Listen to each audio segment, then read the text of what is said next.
Philip once had a woman he liked in his youth. When she divorced and returned to the country, I was forgotten in a heavy rain. That day, I borrowed an umbrella from a passing cleaner. Then I went to the airport and randomly bought the nearest flight. I thought, anywhere is fine, as long as there is no Philip and Ophelia. At 6 o'clock, Philip's car returned home. It was the servant who came out to greet him, not his wife Sophia. Only then did Philip remember that he was so worried about Ophelia that he forgot to pick her up from the market. But it didn't matter.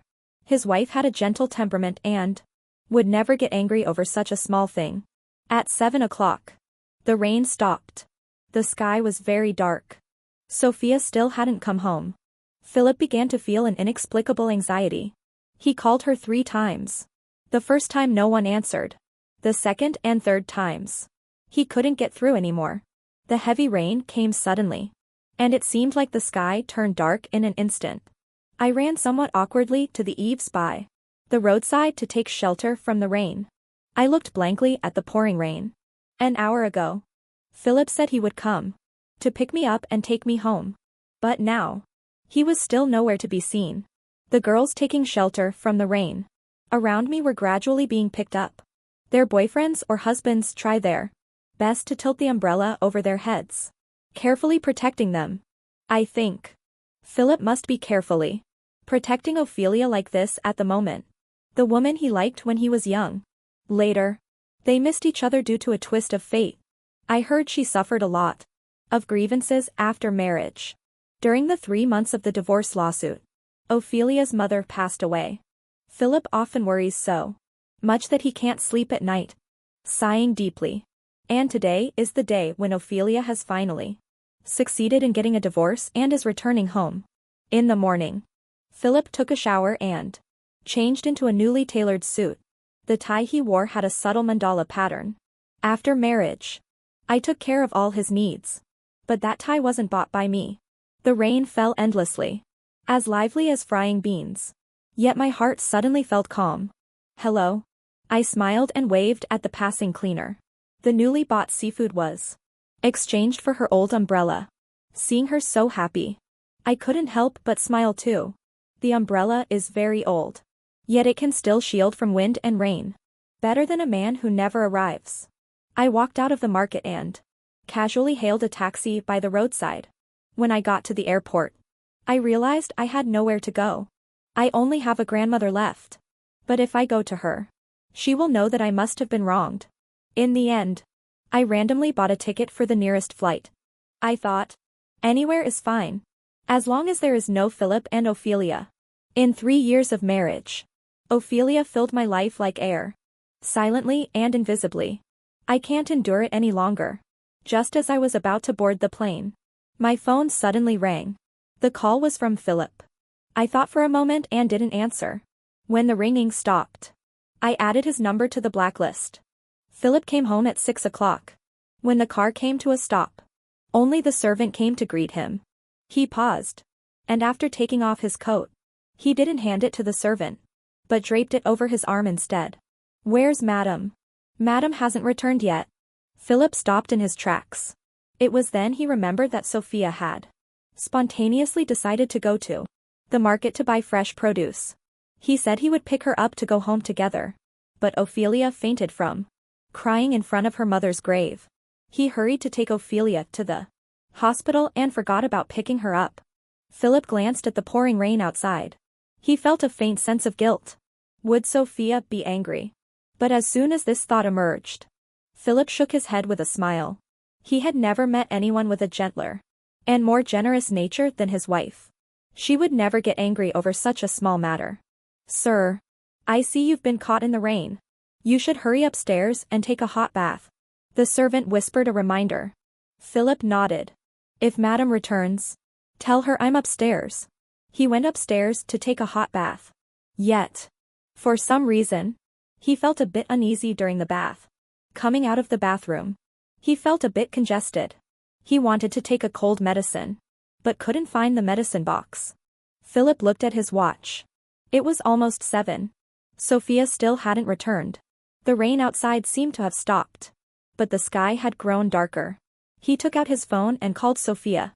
The phone rang for a long time. But no one answered. Until he finally hung up.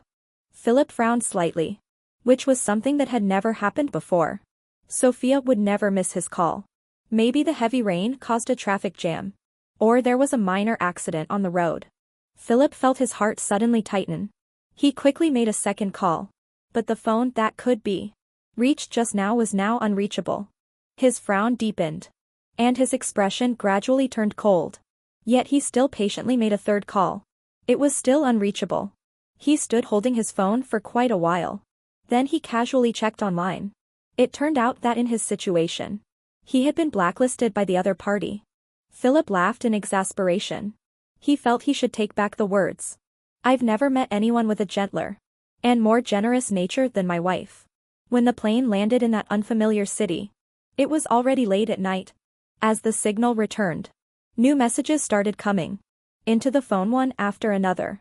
I noticed several text messages from an unfamiliar number. Hello Sophia. I'm Ophelia. I heard that you and Philip are upset and not going home because of me. I'm very worried and also very sorry. I think I need to explain the situation between Philip and me to you. He did like me. But that was when we were kids. Philip always called me sister. And I saw him as a younger brother. Because of me, there is a rift between you two. And that's really not what I wanted to see. No one wishes for Philip to be happy more than I do. Sophia. After receiving my message, could you give Philip a call? Or at least let us know you are safe. I find it ridiculous. If you're really worried about my safety, there are countless ways. With Philip's family background, finding my identification information is a piece of cake. But after I left home, the first to look for me wasn't the police. It was Ophelia. I really loathe it. Any slight change in my life, Ophelia quickly finds out. I didn't respond. But Ophelia was persistent. She called. I pressed to answer. But there was silence on the other end. After a moment, a low laugh suddenly came through. Then it was Ophelia's voice. Turns out you're not as good as Philip said. You've really endured 3 years and only now starting to make a fuss. Sophia. Ophelia suddenly called my name. Since you're willing to make room, I'll have Philip give you more alimony. I smiled and said, you've been through a divorce once and fought a tough divorce case. So you must be experienced. I'll leave it to you then. If the settlement is substantial, I'll treat you to coffee. After saying that, I hung up the phone directly. Then I blocked the number and set up a filter for all unknown calls. The third day since Sophia left home, Philip called her grandmother, who was thousands of miles away. After some small talk, he tentatively mentioned, Grandmother, Sophia was just saying a few days ago that she wanted to come back to see you. No need to come back. I'm doing well. It's such a long journey. Don't bother. Philip clutched his phone. On the vast terrace, he could see the setting red sun in the west. And his heart seemed to sink. Little by little with that sun, he knew Sophia had only this one relative left. So he naturally assumed she must have gone back to her grandmother's in a fit of pique. But she hadn't gone there. So, where has Sophia been these past few days? He turned around and immediately saw that familiar dressing table. The dressing table was as clean as ever. But her comb hadn't been put away in time. He walked over and picked it up, finding a few long hairs tangled in the comb. Sophia's hair is very good and black. Never permed or dyed. He clutched the comb, lost in deep thought. It wasn't until Ophelia's call came through the second time that he snapped out of it. Philip. I just passed by your garden and saw that the roses have all withered. Ophelia's gentle voice came through. Have the gardener clear them away. They don't look good. No need. For the first time, he directly refused Ophelia. Ophelia was obviously taken aback for a moment, but quickly said, Philip, are you angry? Yes. This is your and Sophia's home. Naturally. You two make the decisions. There was a sob in Ophelia's voice. Philip's heart softened again. I didn't mean it that way. Sister. Sophia hasn't sent any news yet. No. It's all my fault. I shouldn't have come back. Ophelia began to cry softly. Philip listened to the faint sound of crying, feeling inexplicably irritated. Sophia rarely cried. Only on their wedding night. Because of the pain. Did she cry in his arms for a while? And then there was the first year of marriage. When he missed her birthday. It seemed that at the time. It was because Ophelia's husband was abusive. And he was so worried that he went abroad overnight. Philip felt inexplicably annoyed. In 3 years of marriage. He never knew Sophia had such a stubborn and willful side. He walked to the bedside and sat down. After thinking for a long time, he decided to call Sophia's only good friend. The friend was surprised and said she hadn't received a call from her. Sophia hadn't gone to her city either. When Philip hung up the phone, his hand was a bit shaky. He lit a cigarette but didn't smoke it. Sophia has a bit of a cleanliness obsession. When she's at home, every corner of the house is completely free of any odor. The phone rang again. But it was an unfamiliar landline number. In the past, he would never have answered such a call. But this time, he pressed the answer button immediately. Hello? His voice was somewhat trembling. Philip. It's me. Sophia. For some reason, when Sophia's familiar voice sounded, Philip was usually reserved and quiet. But at this moment, he inexplicably spoke with some urgency and harshness. Sophia. You're not a 3-year-old child anymore. Running away from home is such a childish thing to do. Is it something someone your age should be doing? Do you know what kind of negative impact it will have on the Koo family if this gets out? I'm sorry. Philip clutched his phone and loosened his tie. Yet he felt as if the heavy stone weighing on his chest had suddenly been lifted. If you know you were wrong, then hurry back. His tone softened a bit. Philip. I have something else to discuss with you. What is it? I sent you something. And by now, you should have received it. Why send something by mail when you could just bring it back when you come home? Sophia still spoke in that gentle and calm tone. I'm not going home. Make sure to sign for the delivery. If you have no objections after reading it, sign it. I'll call you again in 2 days. This phone is borrowed from someone else. So don't call back. I won't be able to answer. Sophia. What do you mean? Philip felt his heart, which had just relaxed, suddenly tighten again. Philip. I've been a bit unhappy in the 3 years since I married you. So, let's get a divorce. Philip didn't say anything. Sophia also remained silent, as if politely waiting for his response. Where are you now? That's not important. Philip glanced at the silent twilight outside the window. Sophia. Why are you upset? On the other end of the line, Sophia didn't say another word. She seemed to let out a low laugh. Then, she hung up the phone directly. Philip almost instinctively called back immediately. But the person who answered was already a stranger. An aunt. She spoke in a dialect from somewhere that Philip couldn't understand. He could only apologize and then hang up. The twilight descended heavily. And he just sat there in the deepening dusk. Motionless.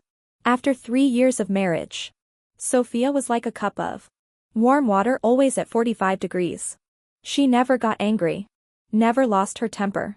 She always spoke in a gentle voice. Everyone liked her and praised her. To the point where he almost forgot. The beginning of their marriage was nothing more than a feud between elders. And for her to secure the position of the Koo family's eldest daughter-in-law with such a minor favor. How could she be as magnanimous and harmless as she appeared? Without any scheming. Philip turned and walked to the dressing table, putting down the comb he had been holding. He saw himself in the mirror. His brows were tightly knit. And there was a storm of anger in his eyes. He was never one to show his emotions. Yet now, he was repeatedly losing his composure over such a trivial matter. Philip quickly returned to his usual expressionless self. He stepped out of the master bedroom and went downstairs. Ophelia called him from the living room downstairs. And he only responded with a faint acknowledgement. He asked the servant to bring over the packages received today. Philip picked out the letter sent by Sophia and opened it. Ophelia stood to the side, covering her mouth as she let out a low gasp. Philip, expressionless, tore up the divorce agreement and threw it into the trash can. Philip. Ophelia stepped forward Anne gently tugged at his sleeve, advising softly. Don't be angry. Sophia was probably just acting on impulse. She has always been gentle and sensible. I suppose it's my fault. If I hadn't returned to the country and troubled you with these matters, she wouldn't have acted out. Philip with a slightly cold voice. What does it have to do with you? It's her own immaturity. Isn't it because you spoiled her that she's immature? Ophelia forced a smile, even abroad. I often heard about how loving you two were. Before she could finish speaking, she suddenly burst into tears. Philip laughed coldly. Why I married her. Others might not know. But don't you? Ophelia looked at him with tears in her eyes. Philip. Was it really because of me? Philip didn't answer. He just gently pulled back his sleeve. I have to go out for a while. Do you want the driver to take you back or would you like to stay here? Ophelia wiped away her tears. I'll wait for you here. With things so tense between you and Sophia, I wouldn't be able to sleep if I went back. Philip nodded and instructed the servant to prepare the guest room. He asked the driver to prepare the car again, then turned and left. Ophelia watched him leave. She glanced again at the shredded divorce agreement in the trash can. She pressed her lips together and slowly sat down on the sofa. Why did Philip tear up the divorce agreement? He seemed to have no intention of divorcing Sophia at all. I knew the day I left. For Philip, finding someone's whereabouts is as easy as pie. It just depends on whether he wants to or not. So, when I saw Philip underneath the guest house, it wasn't very surprising either. In the early autumn weather, he wore a light gray thin trench coat, leaning against the car smoking. He was handsome, tall, and every move he made drew attention. In comparison, I seemed particularly ordinary. A loose cotton and linen long dress, with long hair casually tied up with a handkerchief. No makeup. Carrying a supermarket shopping bag. More like the little maid in the old Koo family house. When I first married him, I often felt ashamed of my own inferiority. But now, I've long since come to terms with it. Just like a simple home-cooked dish can never make it to a lavish banquet table. Philip and I were wrong from the very beginning. He stubbed out his cigarette and looked at me with a calm expression. I also put down the shopping bags that were cutting into my hands. Philip glanced at his watch, his voice as cold and steady as ever when he spoke. Go pack your things. 30 minutes should be enough. Did you sign it? I reached out to him. Give me the divorce agreement, and I'll go back with you to complete the procedures. Philip's indifferent eyes still showed no emotion. It's just that his eyes were a bit deeper in color. It's not suitable to announce our divorce to the public right now. Then let's not make it public for now. As long as the paperwork is done. Sophia. You know. Next week is the company's anniversary celebration. And you need to attend with me. Philip curved his lips. A hint of mockery in his smile. Your timing for causing a scene is impeccable. But you should know. I'm not the kind of person who can be easily manipulated. I didn't speak. Just quietly watched Philip. We had done all the most intimate things a married couple could do. But men can separate sex and love very clearly. But a woman cannot. The rain didn't drench my body. But my heart was soaked. But Philip will never understand. Because he never loved me. If you sign the divorce papers, then I'll attend the anniversary celebration with you next week. I can cooperate with anything the company needs from me. I looked at him and even smiled gently as I used to. Philip. This won't harm you in the slightest. Okay. He looked at me deeply for a long time. Finally nodding. After the company's anniversary celebration next week, I'll sign. I didn't go back with Philip. It was only the day before the company's anniversary celebration that he flew back to Beijing to avoid drawing attention and prevent gossip. Journalists from writing rumors about a marital crisis. His car personally picked him up from the airport and brought him back to the marital home. When I got out of the car, Ophelia greeted me like the lady of the house. Sophia. You finally came back. She quickly stepped forward, holding my hand. Her eyes reddened, and tears fell. I looked at her indifferently. Her clothes, jewelry, and makeup were obviously carefully prepared. It was that kind of Understated yet comfortable luxury. Just like every lady of a wealthy family. Dressed up to entertain guests at home. I didn't say anything. Just withdrew my hand. Ophelia had beautifully done nails. With a gemstone ring and a diamond ring on her fair fingers. But there was nothing on my hand. The wedding ring had long been taken off. There was even a thin callus on the palm. When I first learned of Ophelia's existence, I foolishly compared myself to her in my mind. But now, no matter how beautiful and graceful she is, there isn't even the slightest ripple in my heart anymore. I didn't look at her again. Nor did I respond. I carried the bag and walked around her. Moving forward, Ophelia bit her lip awkwardly. The servant came over to help. "Madam, let me carry it." I smiled and avoided. "No need." The servant, not daring to say much, looked at Philip with some difficulty. "Let her be."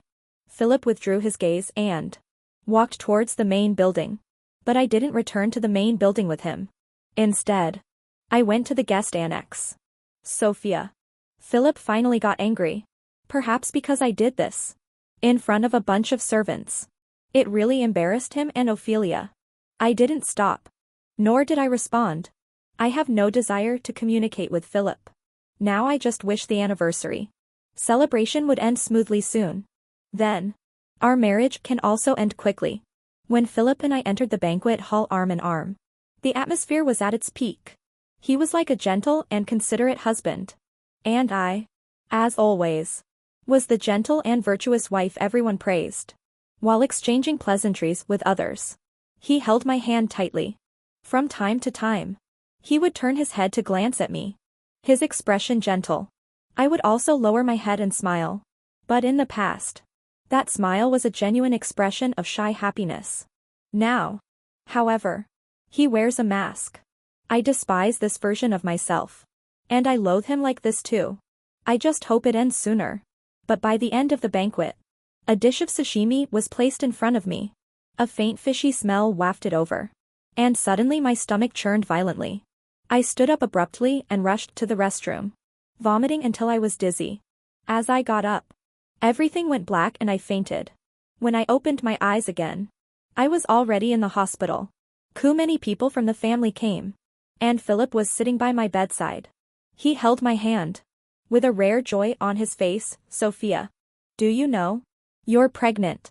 Just 45 days old." His voice was low and gentle. As if he was afraid of startling me with his tenderness. In that moment, I suddenly felt a bit dazed. Philip rarely had moments of such evident tenderness. 3 years passed in a flash. And there were only a few such moments. And in those 3 years, his meetings with Ophelia were also very few. Yet each time, he was exceedingly gentle. But his tenderness towards Ophelia was simply because she was the one he liked. And his tenderness towards me was not because of me in the past. Now, it is only for the child in my belly. Grandmother already knows about your pregnancy. He grasped my hand. The smile on his lips soft. "I've already arranged for someone to bring her over." She was so happy. She cried with excitement over the phone.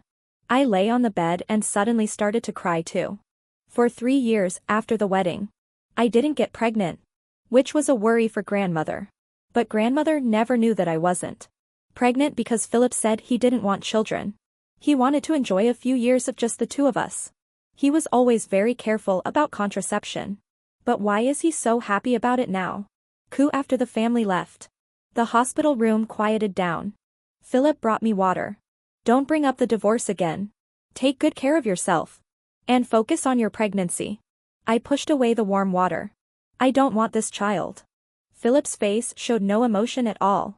He looked down, towering over me. "You tell grandmother yourself. As long as you're willing to let grandmother, at her age, be heartbroken for you." Philip was certain that I would continue to compromise to avoid worrying grandmother. But he forgot. When my grandmother was young, she dared to remove her foot bindings and rebel against her parents. She dared to break off an engagement and run away from a marriage, fleeing alone to relatives 1,000 miles away. After her husband became addicted to drugs, she boldly divorced him and secretly took their only daughter. Now she is old appearing fragile and kind, at peace with the world. But I know that if my grandmother knew about me and Philip, she would definitely support all my decisions. Philip turned down all the company's matters. He began to wholeheartedly stay by my side. I fainted at the anniversary celebration, and it was discovered that I was pregnant, which has already become a widely spread rumor. Reporters and media surrounded the hospital, making it impenetrable. On the day of discharge, the Koo family's entourage that came to pick me up was quite grand. Everyone says I'm lucky to marry into the Koo family with such a background, having a considerate husband and loving in-laws, and now being pregnant. It could be said that I'm a winner in life. It's laughable to say, but when the world evaluates a woman's success or failure, they often look at the chips men add to her. No one pays attention to her as an individual, nor does anyone care about how turbulent her actual life is. Ophelia has already left Beijing. Her grandmother wants her to stay there permanently. In the car, Philip held my hand. I told you from the beginning. Between Ophelia and me, it's not a romantic relationship. We grew up together. And when we were young, she injured her forehead saving me. And she still has the scar. I really liked her when I was a child. But now, I just see her as a sister.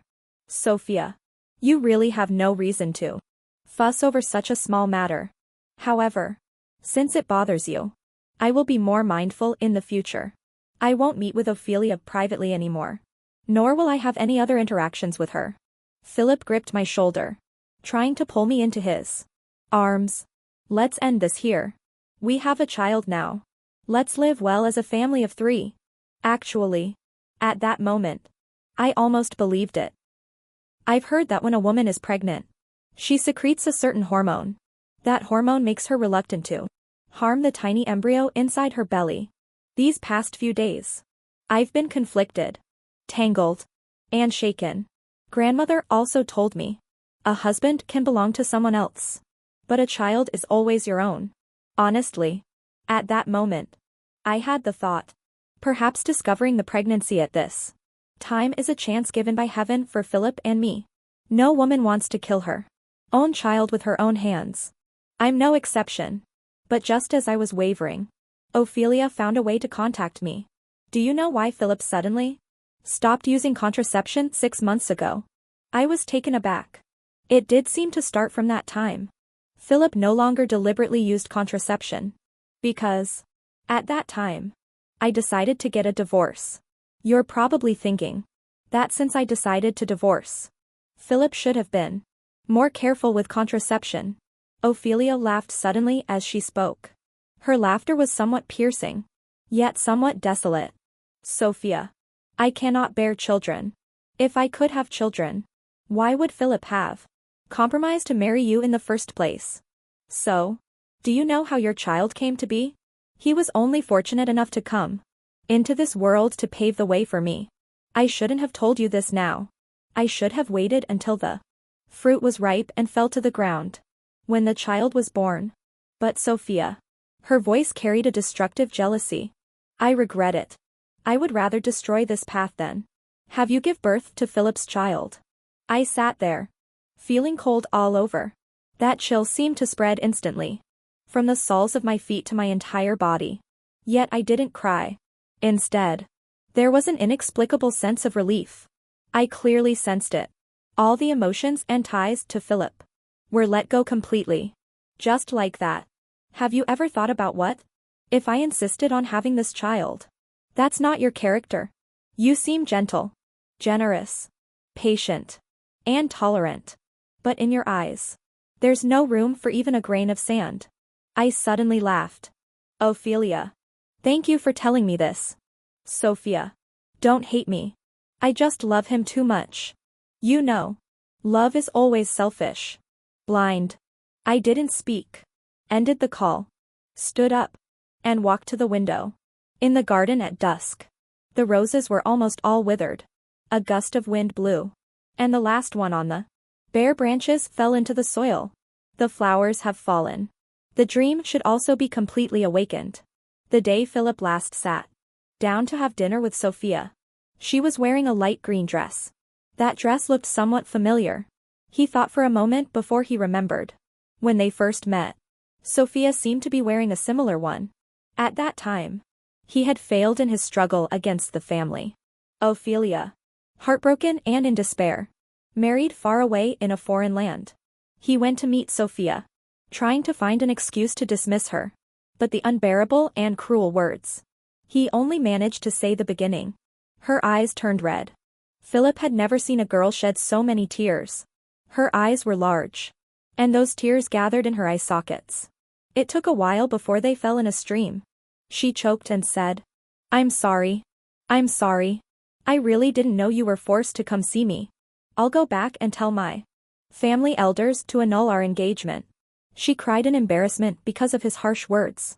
Yet she kept apologizing to him. Philip watched her stand up crying. And she accidentally knocked over the coffee. The coffee stain soiled her light green dress. She bowed her head to wipe it, tears falling one by one. Somehow, his heart was slightly moved. Thinking of the hopeless romance. Thinking of the married Ophelia. He unexpectedly felt a sense of drifting despondency. "Your name is Sophia, right?" She was taken aback for a moment. Then nodded. "Yes. Do you want to marry me?" She clutched the hem of her skirt, pressing her lips together. Her long, thick, curled eyelashes drooped down, hiding her slightly reddened eyes. She nodded lightly, but her face turned red. "Then let's get married." She suddenly widened her eyes, a look of shock and surprise in them. But just now you." He smiled, leaning back lazily against the chair, looking at her. The Koo family's descendants all have quite good looks. Moreover, at that time he was still young and impetuous, with a touch of flirtatiousness and frivolity. He looked at her and smiled like that. And she was utterly embarrassed. "Just teasing you. Sophia, my dear. Please don't go complaining to my grandmother when you get back." She shook her head vigorously. "No. I won't tell." After speaking, her ears turned completely red. And she didn't dare to look at him again. After the date, he took her home. When getting out of the car, he held her hand. 3 months later, they got engaged. 7 months later, she married him. And now, she has been married to him for 3 years. She has their child in her belly. Philip felt a strange emotion surging within his heart. This child came as planned. He should be happy. But that happiness seemed to carry other meanings.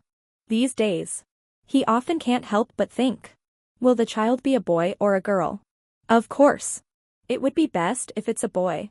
But if it's a girl, and she looks a lot like Sophia, that wouldn't be bad either. But why does he hope the child looks like Sophia? His original plan was for this child to call Ophelia Mom in the future. Philip vaguely feels that some things seem to be getting out of control. He surprisingly doesn't want to stop. He inexplicably wants to let it spiral out of control. That day's dinner was made by Sophia herself. She didn't have morning sickness that day and was in good spirits. So he just let her be. She even accompanied him, drinking a little bit of fruit wine. That was harmless to pregnant women. When he was slightly tipsy, he thought Sophia looked exceptionally beautiful. "Did you put on makeup?" "Just a little bit. The lipstick color is very pretty." "Thank you." She smiled with her eyes slightly curved. He smiled too. He stood up and walked behind her, placing his hands on the armrests of her chair. Philip lowered his head, his prominent nose brushing against her thick sideburns. It was an intimate and enchanting closeness. "Shall I have the servant move your things back to the master bedroom?" She neither nodded nor shook her head. She simply raised her glass and clinked it with his again. Later, he took her for a walk in the garden. The moon was bright, the stars sparse, and a layer of slightly withered rose petals lay on the lawn. She was very quiet along the way. Only the early autumn wind blew against the hem of her long dress. Philip followed behind her, suddenly feeling a bit intoxicated. He thought the scene had a certain tranquil charm of time standing still. He couldn't quite remember if she returned to the master bedroom later. He slept very deeply and for a long time. When he woke up from that sleep, it was already noon the next day. He turned over and instinctively reached for the side of the bed, Sophia. The hangover made his head ache a bit. He struggled to sit up, The bedroom was empty, with only one pillow on the large bed. She didn't come to stay last night. And at that time, Philip still didn't know. Not just last night. From then on, Sophia would never set foot here again. Day or night. When I came out after the surgery, grandmother was waiting outside to take me home. I was wrapped in a thick coat. Yet I was still shivering from the cold. As the anesthesia wore off, a dull pain began deep in my lower abdomen. Grandmother placed a hot water bottle on my lower abdomen and held my hand tightly. Sophia. Let's go home with grandmother. Her body was slightly hunched. And her legs were bent. But her hands were still warm and strong. It felt like she gave me immense courage to move forward. I told the Koo family from the beginning. We don't want any repayment. The principle of being well matched. Grandmother understands it better than anyone. Now that it has come to this, grandmother doesn't blame anyone. She just feels sorry for you. I leaned on grandmother's shoulder, acting spoiled. If you feel sorry for me, then make me a bowl of egg custard. It's been so long since I've had grandmother's egg custard. From now on, grandmother will make it for you every day. I supported grandmother. And grandmother supported me. The midday sun fell on us. And I finally felt warmth on my body. When we reached the hospital entrance, I saw Philip's car. He got out of the car. His face stern. Lips pressed into a line. Grandmother instinctively wanted to shield me behind her. But I gently shook my head. Philip strode up to me, reaching out to grasp my shoulders. Sophia. Where is the child? Gone. How dare you? How could you, Sophia? He clamped down on my shoulders, his fingers gradually tightening. I saw his pale, ashen face. In his eyes, anger and pain churned. Does it hurt a lot? If it hurts, that's good. I pried open his fingers one by one. Please sign quickly and get the divorce procedures done. I will not divorce you. Philip spoke in a deep, cold voice. Word by word. I was somewhat surprised, but didn't have too much emotion. Then let's go to court. If you want to make a big deal out of it. What was once a so-called beautiful story has become a joke over dinner. I smiled indifferently. Then I'll accompany you. Philip wanted to say something more, but his phone suddenly rang. I vaguely heard the name Ophelia again. Then his expression changed. Got it. I'll be right there, he replied in a hurried tone. He hung up the phone and looked at me. Sophia. Wait for me to come back. And we'll have a good talk. But I didn't wait for him to come back and talk. I went directly to find Mrs. Koo. I didn't hide anything. Nor did I embellish a single word. I just repeated what Ophelia said. Word for word. Mrs. Koo couldn't accept the fact that Ophelia was infertile back then. Played the villain who broke up the couple. Also pinched her nose and had to accept me as her daughter-in-law under the pressure of the elders. For the past 3 years, she has been neither warm nor cold to me. But she hasn't been harsh either. When she found out I was pregnant, she was actually very happy. But now, her grandson is gone. I think, even if she hates me, the one she would hate more would only be Ophelia. Ophelia wants to reconcile with Philip. I'm afraid I'll never be able to get past Mrs. Koo. Ophelia said something very true. I'm actually not a generous person at all. I'm very petty. I hope that the person I like has only me in their heart and eyes. I also hope that those who hurt me do not live happily ever after. Because when they hurt innocent people, they never had a shred of compassion or remorse. Mrs. Koo is a very decisive and ruthless woman. Just like back then when she decisively broke up the lovebirds, forcing Ophelia to marry far away. Now she has taken action again. Philip and I quickly dissolved our marriage in the legal sense. And Ophelia, under the thunderous tactics of Mrs. Koo, Ophelia's family couldn't withstand the pressure and began to force her to remarry. I heard she even attempted suicide. Philip stayed by her side in the hospital for a whole day and night. It's also said that Philip was determined to marry Ophelia. Mrs. Koo was so furious that she slapped him twice and wanted to kick him out of the Koo family. But none of this matters to me anymore. I went back with my grandmother to a small town 1,000 miles away. I renovated and tidied up my grandmother's small courtyard. I planned to plant the Courtyard full of roses next spring. When the confinement period ended, Philip suddenly came by. Grandmother didn't open the courtyard door. He stayed outside for a long time, only leaving at dawn. And the next morning, when I went out to get milk, I saw him again. In the early winter weather.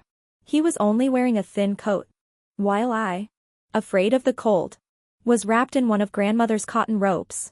You see, we always seem like people from two different worlds. The neighbors curiously sized him up, stopping in their tracks.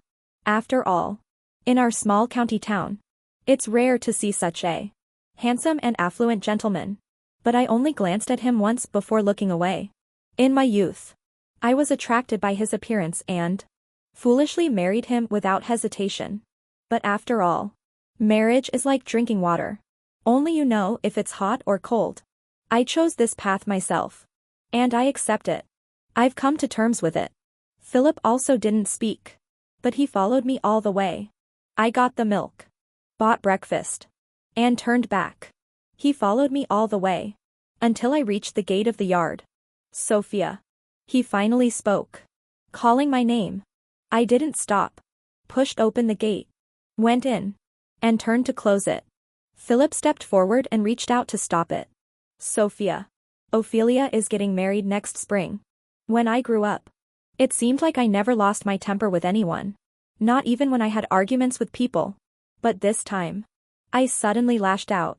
Warm milk was poured over his head and onto his face. His outrageously expensive coat and the cashmere sweater underneath were both stained. He was somewhat stunned. Furrowing his brows, Sophia. Philip. If the person she is marrying next spring is you, then I would still respect you as a man. But as it stands, it seems you don't love her that much. After all, by giving up the identity of the Koo family heir, he could marry her. And you can't let go. What Sophia said was actually only half true. He really didn't love Ophelia that much. But it wasn't because he couldn't let go of the so-called heir identity. He just genuinely, long ago, no longer liked her as he did in his youth. After Sophia became pregnant, Philip actually thought about it. The three of them could just live well together as a family. That once vile and despicable thought, he would bury in his heart for a lifetime. Out of sympathy and pity, he once crossed that line with Ophelia in a foreign country's deep night. In a moment of impulse, he gave Ophelia promises about a child and marriage. But in fact, he regretted it very early on. However, Ophelia told Sophia. Then, without hesitation, she got rid of that child. And at the moment he learned the child was gone, Philip found he had only one thought in his heart. That was, he couldn't keep Sophia anymore. Just like a rose. Once it falls, it falls. But in their marital home, Sophia was everywhere. The servants often blurted out how the lady was, what the lady liked. What if the lady knew? And then there was himself. Every time he returned home at 6 o'clock, knowing full well that person had long gone, yet still hoping it would be her who came out to greet him. He once thought Sophia was like a bland cup of lukewarm water, always at a constant 45 degrees. An unimportant existence. But how can one live without water? He often thought of their last dinner together. She looked like she had a bit of fruit wine.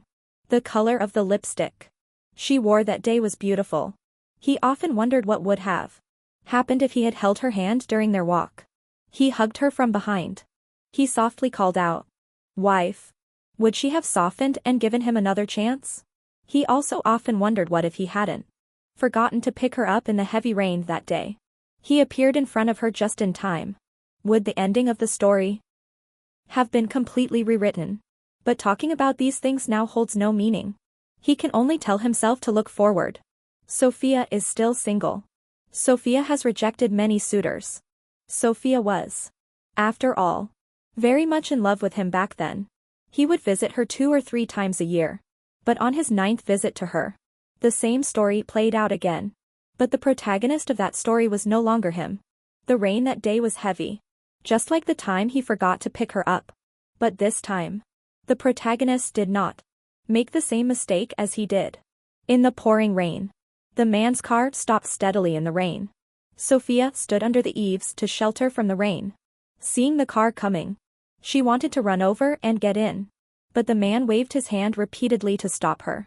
He first got out of the car in the rain, getting soaked to fetch an umbrella. Then he quickly walked up to her, tilting the opened umbrella almost entirely towards her, shielding her as she got into the car first. It was actually a very short distance. Just 2 or 3 steps. But the man couldn't bear to let her get even a little bit wet. He would rather be drenched by the rain himself.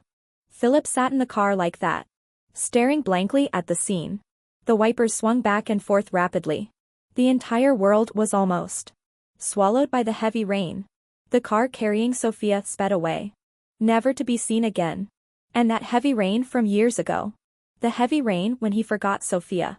Yet long after, it poured down on him like a deluge. Philip gave a faint smile. He started the car and turned it around. The car shot through the dense rain like an arrow. In a certain moment, he seemed to see the once young and naive Sophia again. At that time, they had just gotten engaged. His mother didn't like her, but his grandmother was very fond of her.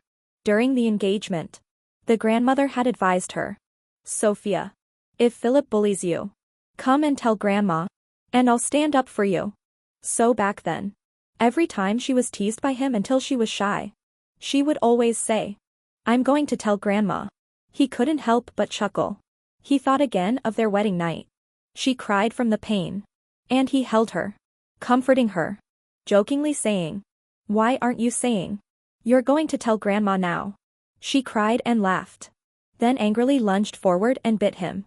And he lowered his head and kissed her. And she obediently closed her eyes beneath him. Philip finally understood. In fact, from the first time he met Sophia, he already liked her. It's just a pity that people often sigh with regret when the flowers fall. Yet when the flowers are in full bloom, they don't seem particularly joyful or appreciative. The second year after Sophia divorced him, the roses in the wedding house had all withered. In the small town 1,000 miles away, grandmother's garden was full of blooming roses. But those beautifully blooming flowers no longer belonged to him. Philip suddenly lifted his face. He was afraid he would embarrassingly burst into tears, right in the midst of this heavy rain, in Sophia's already begun new life.